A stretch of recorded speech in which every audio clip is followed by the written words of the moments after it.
What are the critical election cycle phases for campaigns?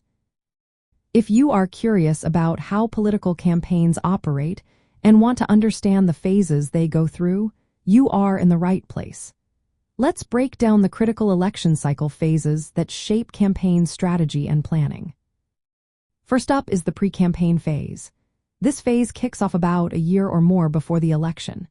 Candidates start to organize their teams and set up the campaign infrastructure. They begin building early support and laying the groundwork for their campaign.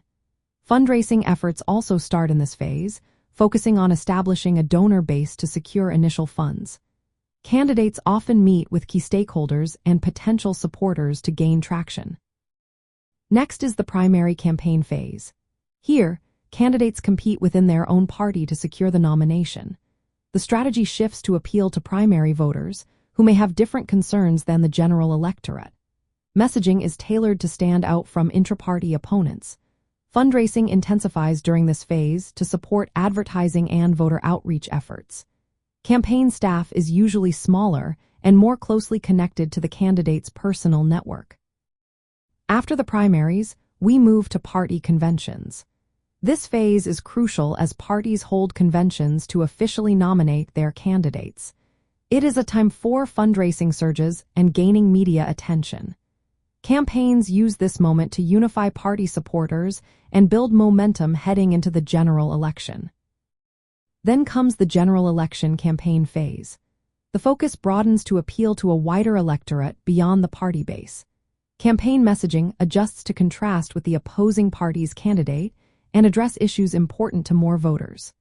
Fundraising ramps up significantly to support large-scale advertising and voter mobilization efforts. Campaign teams expand, often adding more professional staff like communications directors and field organizers. Organizing volunteers and coordinating outreach becomes a major focus. As election day approaches, we enter the get out the vote and final push phase. In the weeks leading up to the election, campaigns concentrate on mobilizing supporters to vote.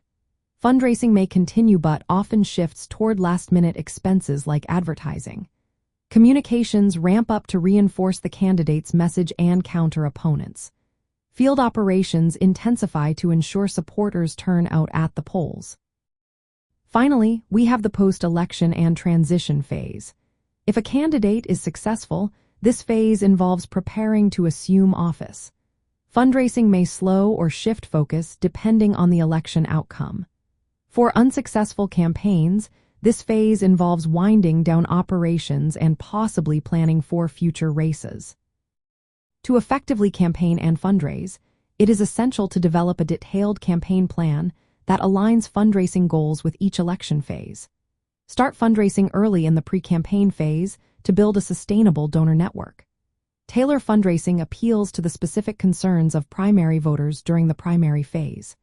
Use the party convention as a fundraising milestone to energize supporters. Scale up fundraising and volunteer recruitment during the general election phase. Coordinate communications and digital outreach closely with fundraising efforts to maximize donor engagement. Prioritize get out the vote fundraising and organizing in the final weeks before the election. By understanding these election cycle phases, campaigns can allocate resources better, engage supporters effectively, and increase their chances of success at the polls.